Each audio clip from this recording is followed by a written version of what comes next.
البدع والأهواء، أهل البدع العقائدية وأهل البدع السياسية. نقول بيننا وبينكم السلف، بيننا وبينكم الكتب، كان فيقول البدع بيننا وبينكم. Bismillahirrahmanirrahim. Alhamdulillah, wassalatu wassalamu ala Rasulillah wa ala alihi wa sahbihi wa ba'd. Kita akan meneruskan bacaan kitab Bulughul Maram yang ditulis oleh Al-Hafidz Ibnu Hajar Al-Asqalani rahimahullah, masih di kitab shalah bab sifati salat, bab sifat salat.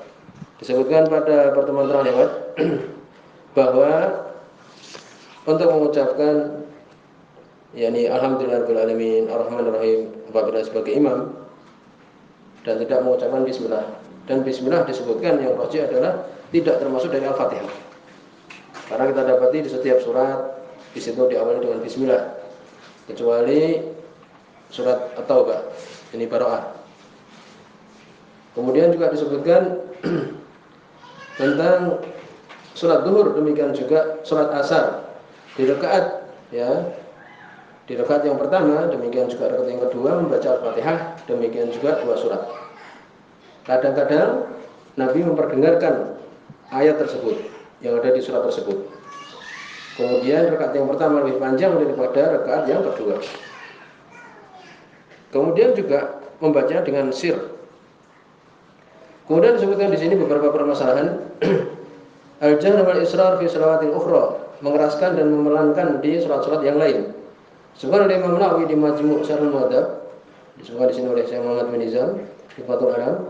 Amma salatul Id wal istisqa, adapun salat Id, demikian juga salat minta hujan, wa tarawih, demikian juga salat tarawih, wa kusuful qamar, demikian juga gerhana matahari, fa yusannu fiha al-jahr bil khilaf, disunahkan mengeraskan tanpa perselisihan. Ini salat-salat tadi salatnya dikeraskan, imam mengeraskan suaranya. Wa amma nawafilun nahar, lihat di sini salat sunnah di siang hari, fa yusannu fiha al-israr, disunahkan pelan, ya. Salat duha pelan bila khilaf, tidak ada perselisihan. Wa amma sunan ar-ratibah ma'al faraid, salat sunnah ratibah ini yang mengikuti salat wajib, itu namanya ratibah. Salat ratibah itu salat yang mengikuti salat-salat wajib, sebelum subuh, setelah zuhur, sebelum zuhur dan semisal itu. Fa yusiru biha kulluha, maka di israr, dipelankan semuanya, ya. Salat sunnah ini dipelankan semuanya. Bittifaq ashabuna, sepakat ashabina, yakni sahabat-sahabat Imam Nawawi, yakni madhab Syafi'iyah.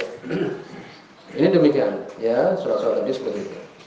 Kemudian bagaimana hukum mengeraskan salat, ya, yang dia itu hukumul jahr bil qira'ah fima yujhar fihi wal jahr fima yujhar fihi sunnah. Ini sunnah. Salat yang dia itu dikeraskan, salat maghrib, ya, salat isya itu kan rakaat pertama dan kedua dikeraskan. Maka ini sunnah saja, ya, ini sunnah. Ya, ini sebutkan jumhur ulama seperti itu, dan itu benar. Kemudian bagaimana kalau mengeraskan di waktu yang dia itu isra, seperti salat zuhur, dia mengeraskan di rakaat yang pertama dan rakaat yang kedua, maka la syai' alaih, tidak atas dia itu suatu pun, tidak perlu sujud sahwi. Paham ya? Jadi tidak perlu sujud sahwi. Tapi dia menyelisih sunnah tadi, tetapi tidak perlu sujud sahwi. Lupa umpamanya dia salat zuhur keras mengeraskan, kadang itu salat zuhur dikeraskan suaranya, imam mengeraskan, maka seperti ini tidak perlu sujud sahwi. Lalu bagaimana batasan keras, demikian juga puncaknya itu disebutkan. Keras itu paling sedikitnya adalah ayyusma man yali, di sampingnya mendengar, itu namanya keras. Paling puncaknya adalah ayyusmi'a man khalfahu, orang yang di belakangnya mendengar, itu paling kerasnya. Bahkan disebutkan Umar radhiyallahu anhu, beliau salat wa kana Umar yusmi'u qira'atahu bil masjid, yasma'u qira'atahu, mendengar bacaan dia itu man kharijahu, yang di luar dia, di luar masjid itu mendengar. Ya, menunjukkan suaranya Umar keras.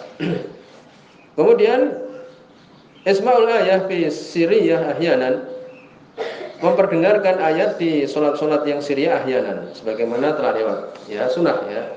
Umpamanya sebagaimana Nabi sallallahu alaihi wasallam membaca surah Luqman wa Dzariyat, kadang-kadang beliau membacakan dengan keras surat Luqman dan surat Dzariyat itu. Ketika salat zuhur ataupun sholat asar. Disebutkan demikian, sholat zuhur. Kemudian hukum qiraah surah ba'da Fatihah kitab, yakni mustahab. Setelah surat Al-Fatihah di 2 rakaat yang pertama itu adalah apa? Disunahkan saja, disunahkan. Bagaimana kalau tidak membaca? Ya tidak mengapa, karena itu adalah sunnah. Sebagaimana dalam hadis Jabir bin Abdullah radhiyallahu anhu yang diriwayatkan oleh Abu Dawud radhiyallahu anhu. Waktu itu Nabi SAW bertanya kepada seorang pemuda, "Kaifa tasna? Ya ibn akhi, apa yang kamu perbuat? Wahai anak saudaraku, ketika engkau salat." Qala, dia mengatakan, "Aqra'u bi Fatihatil kitab." Aku membaca Al-Fatihah dan aku minta surga dan aku berlindung dari api neraka. Dan aku tidak tahu madain dan natuk, apa kebiasaanmu? Aku nggak tahu. Demikian juga kebiasaan Mu'ad, aku nggak tahu apa yang dia baca. Faqala, maka Nabi mengatakan, "Inni wa Mu'ad haul hataini." Sesungguhnya aku dan Mu'ad ya semisal itu saja. Ia membaca Al-Fatihah, kemudian minta surga, meminta neraka ketika sholat. Maka ini menunjukkan apa? Itu adalah sunnah, ya sunnah, tidak wajib. Ya ini demikian keadaan kita ketika sholat itu adalah apa? Berdoa pada Allah minta surga, demikian juga berlindung dari api neraka. Ketika sujud berdoa seperti itu. Kemudian bagaimana kalau membaca surat di 2 rakaat yang terakhir? Zuhur, demikian juga asar ataupun isya. Disebutkan bahwa boleh saja tetapi tidak terus-menerus, tidak membiasakan. Di antara dalilnya disebutkan di sini hadis Abu Sa'id Al-Khudri radhiyallahu anhu, hadis sahih, bahwa Nabi sallallahu alaihi wasallam kana yaqra'u fi raka'ataini ukhrayaini ala qadri nisfi qira'atihi fil ulayaini. Nabi membaca di 2 rakaat yang terakhir, ya. Itu separuh dari bacaan yang pertama. Paham ya? Berarti boleh-boleh saja. Tetapi tetap yang kita biasakan yaitu di rakaat yang terakhir itu cuma membaca Al-Fatihah. Sekarang kalau orang yang tertinggal sholat, umpamanya kita terlambat sholat di sholat isya, imam sudah apa? Sudah masuk rakaat yang ketiga. Apakah kita ketika mengganti yang 2 kita tertinggal itu dihitung rakaat yang pertama atau rakaat yang ketiga? Yang benar adalah rakaat yang apa? Rakaat yang ketiga. Paham ya? Jadi ketika kita mengikuti imam itu dihitung rakaat kita yang pertama. Jadi ketika imam salam kemudian kita berdiri lagi, tidak perlu membaca surat, cukup membaca Al-Fatihah. Ya. Jadi rakaat kita tadi bersama dengan imam itu kan dihitung yang pertama dan yang kedua. Ya, demikian. Bagaimana kalau dia mendahului membaca surat Al-Falaq umpamanya kemudian baru Al-Fatihah? Seperti ini dikatakan ya la tuhsab lahu surah, tidak dianggap. Bacaan surat dia itu tidak dianggap. Jadi seakan-akan dia itu belum baca surat, baru membaca Al-Fatihah saja. Bagaimana kalau imamnya cepat sekali? Ya, kita belum bisa membaca surat, kemudian dia rukuk rakaat yang pertama, surat zuhur umpamanya. Ya kita ikut, tidak perlu kita kemudian membaca surat karena imam sudah rukuk. Kalau kemudian kita malah membaca surat terlambat, malah apa? Berarti kita tertinggal suratnya. Demikian. Kemudian berikutnya hadis nomor 278. Wa Nabi Sa'id Al-Khudri radhiyallahu anhu, dari sahabat Abu Sa'id Al-Khudri radhiyallahu anhu, hadis yang sahih. Qala, beliau mengatakan, "Kunna nahziru qiyama Rasulillah sallallahu alaihi wasallam." Kami dulu menghitung, ya, mengira-ngira berdirinya Nabi sallallahu alaihi wasallam. Fi dhuhr wal asar, ketika zuhur dan asar. Berapa sih panjangnya? Fahasarna qiyamahu, maka kami mengira-ngira waktu dia berdiri itu fi raka'ataini ulayaini min adz-dzuhr, di 2 rakaat yang pertama dari zuhur, qadra semisal sekadar alif lam mim tanzil as-sajdah. Masya Allah panjang berarti. Surat zuhurnya membaca alif lam mim tanzil as-sajdah, surat as-sajdah itu panjang. Wa fil ukhrayaini, 2 rakaat yang terakhir, qadra nisf min dzalik, sekadar separuh dari yang tadi.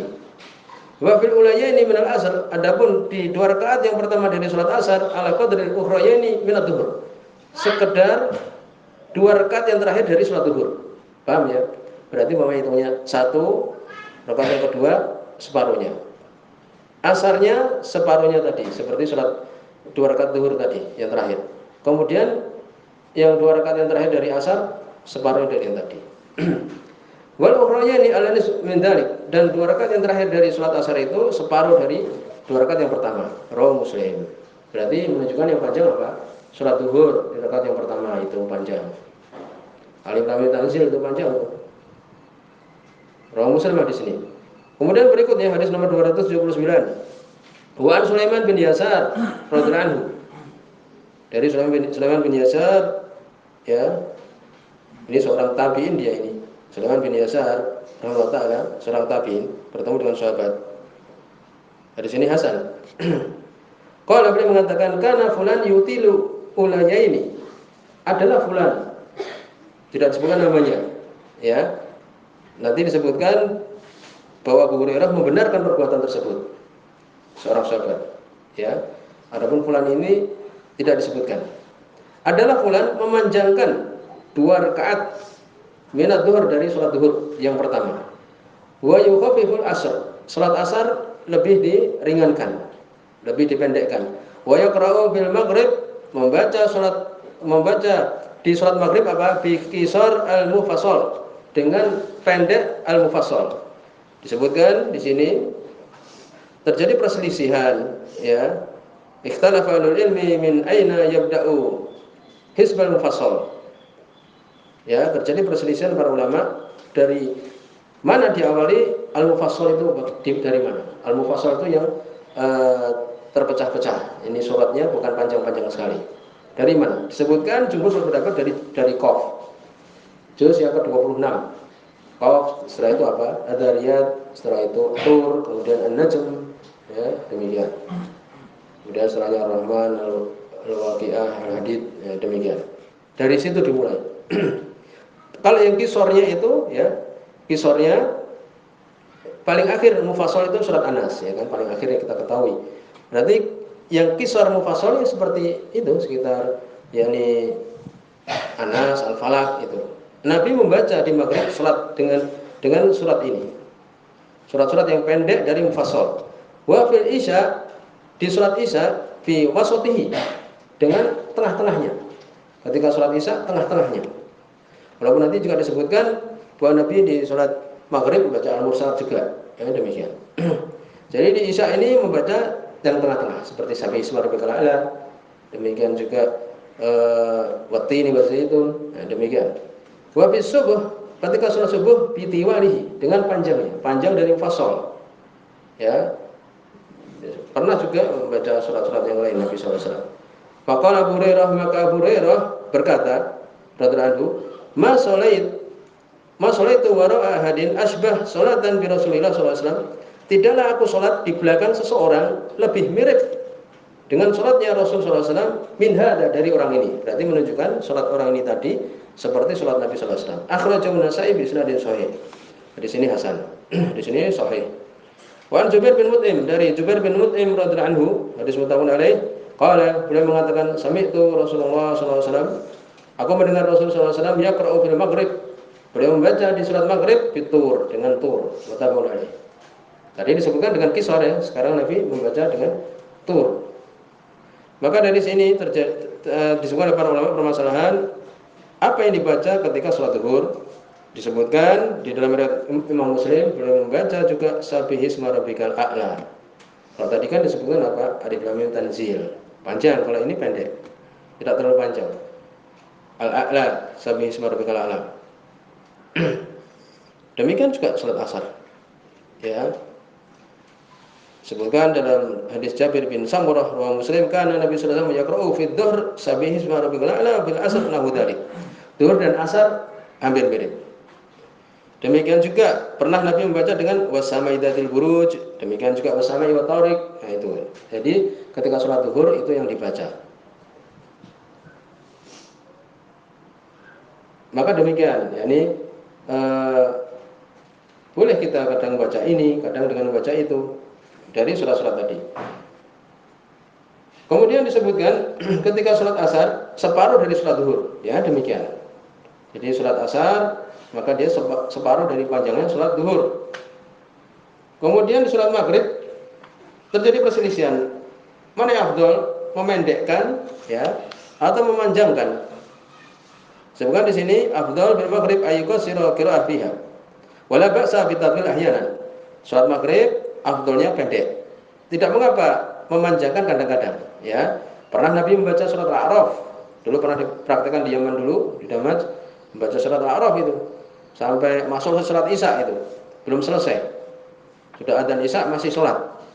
Sebagian tempat adzan sudah salat. Itu termasuk sunnah yang mungkin belum bisa dilaksanakan ya di sini. Bacaan surat Al-A'raf panjang. Jadi asalnya afdalnya adalah apa? Membaca yang pendek ketika sholat maghrib. Di situ ada hadis, ya hadis yang sahih. Hadis Abu Hurairah radhiyallahu anhu. Hadis Rafi' bin Hadij muttafaqun alaih. Apa itu hadisnya? Kunna nusolli maghrib. Kami sholat maghrib bersama dengan Nabi. Kemudian kita selesai sholat maghrib. Wa innahu la yabsiru ma waqi'a nablihi. Sesungguhnya ya, seseorang bisa melihat tempat anak panahnya itu. Berarti menunjukkan masih ada sinar. Selesai sholat maghrib itu masih ada sinar sampai diketahui anak panahnya itu. Ini sampai di sini dulu. Subhanakallahumma wa bihamdika asyhadu an la ilaha illa anta astaghfiruka wa atubu ilaik.